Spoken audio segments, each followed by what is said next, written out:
महोदय, निष्पक्ष निर्णायकबाट उपस्थित गुरुवर्ग र सम्पूर्ण तत्त जिम्मेवारी वहन गरी यस कार्यक्रमको शोभा बढाउन उपस्थित हुनुभएका सम्पूर्ण महानुभावहरूमा मेरो एकमुष्ट अभिवादन।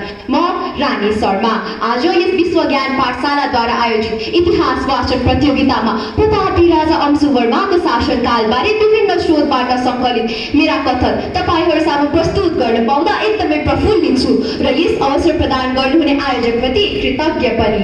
स्मरण रहोस्, मैले संकलन गर्ने आजका तथ्य र तथ्याङ्कहरू इतिहास शिरोमणि बाबुराम आचार्यद्वारा लिखित नेपालको संक्षिप्त वृत्तान्त तथा डाक्टर जगदीश चन्द्र रेग्मीद्वारा लिखित लिच्छवीकालीन इतिहासमा आधारित हुनेछन्। कृपया समय यन्त्रमा यात्रा गर्नका लागि तयार बस्नुहोस्। तपाईलाई इतिहास यात्रामा स्वागत छ। कृपया अंशुवर्माको शासनकाल अवलोकन गर्न हरियो बटन थिच्नुहोस् र सिट बेल्ट कसेर बस्नुहोस्। तपाईं अहिले विक्रम सम्वत 662 मा हुनुहुन्छ, अर्थात् लिच्छवी कालको स्वर्ण युगमा हुनुहुन्छ। सर्वप्रथम त दूरदर्शी, शक्तिशाली र प्रतापी राजा अंशुवर्माको शासनकाल अवलोकन गर्नु अगाडि उहाँको पृष्ठभूमिको कुरा गरौँ।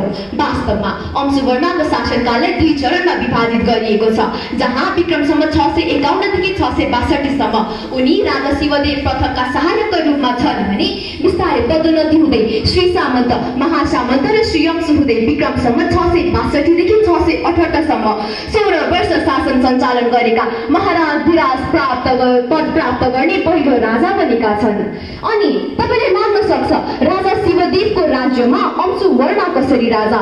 सुन्नुहोस्, लिच्छवी कालका सबैभन्दा शक्तिशाली अधिनायक अंशुवर्मा लिच्छवी उत्तराधिकारी होइनन्, किनभने लिच्छवीहरू सूर्यवंशी हुन् भने उनी चन्द्रवंशी।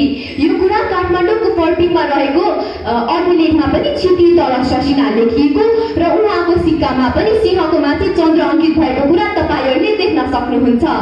अनि हेर्नुहोस् न, चतुर अंशुवर्माले ब्रह्मगुप्तले पन्छाउनका लागि राजालाई सहयोग गरेपछि उहाँको उदय हुँदैछ। यो तथ्य ललितपुरको लेमा उपलब्ध शिलालेखमा पनि लेखिएको छ। परन्तु देव उपाधि धारणा नगरेका र आफूपछि शिवदेवका छोरा उदयदेवलाई राजा बनाउने घोषणा गरेपछि उनले राजदरबार मानगृहमा नबसी हाँडी गाउँमा अवस्थित स्वनिर्मित 7 तले कैलाशपुर भवनबाट प्रशासनिक कार्य गर्दै जनताबाट त्यागी राजाको सम्मान प्राप्त गरिरहेका छन्। आहा, हेर्नुहोस् त, 200 चक्र, 5वटा ढोका र बहुमूल्य धातुले सिँगारिएका वस्तुले भरिएको यस भवनमा त 10,000 भन्दा बढी मानिस पहुँचिने रहेछन्। अझ रोमाञ्चक कुरा के छ भने अहिले हामी ईसाको 6औं शताब्दीमा छौँ, जहाँ एकातिर तिब्बतका राजाले आफ्नो श्रमसङ्गमको आफ्नो राज्य विस्तार गर्दैछन् भने दक्षिणतर्फ भारतका गुप्त राजाहरूले मौखरी राजाहरूलाई र हर्षवर्धनले गुप्त राजालाई पराजित गर्दै राज्य स्थापना गर्दैछन्।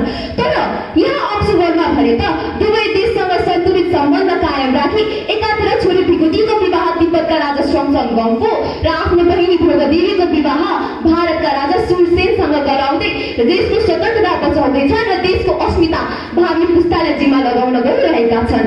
अनि हेर्नुहोस् त, राजालाई मद्दत गर्ने आमन्त्य, प्रशासनिक कार्य गर्ने सामन्त, सामन्तलाई निर्देशित गर्ने महासामन्त, राज्य ढुकुटी व्यवस्थापन गर्ने भण्डार नायक, सुरक्षा दिनका लागि दैवारिक, अपराधीलाई दण्ड दिनका लागि दण्डनायक र यी सेनाहरूको व्यवस्थापनका लागि बलाध्यक्षको व्यवस्थापन गरी राजनीतिक विस्तार हुँदैछ। अनि हिन्दू, बौद्ध, किराँत र कुलको धर्म मात्र अस्तित्वमा रहे तापनि जम्मा 18 थरका मानिस रहने यहाँ सबैलाई समान व्यवहार प्रदान गरिन्छ। राजा आफै पनि हिन्दू र बौद्ध दुवै धर्म मान्ने भएकाले धार्मिक सहिष्णुता कायम छ। अनि यहाँ हेर्नुहोस् त, राजा लक्ष्मीका उपासक नभई सरस्वती र महादेवका भक्त पो रहेछन्। यी पाटन मङ्गल बजारको स्थान अगाडि रहेको यो 6 फिट अग्लो शिलालेखमा श्री कलहामी भानी पनि लेखिएको रहेछ। अंशुवर्मा आफै पनि पढे लेखेका विद्वान हुन्, जसकारण उनको महलमा शिक्षित व्यक्तिहरूको लागि विशेष सम्मान छ। राजा शब्द विद्या भन्ने पुस्तक लेख्दैछन्, तर यो किताबको भौतिक स्वरूपबाट समयन्त्र अनविज्ञ छ। भूमि, पशु र व्यापार आदिमा 6% कर लगाएकाले उनको राज्य मर्दै गएको छ। तर समाजसेवी, कलाकार, विद्वान र योद्धामाथि पनि 1% पनि कर लाग्दैन।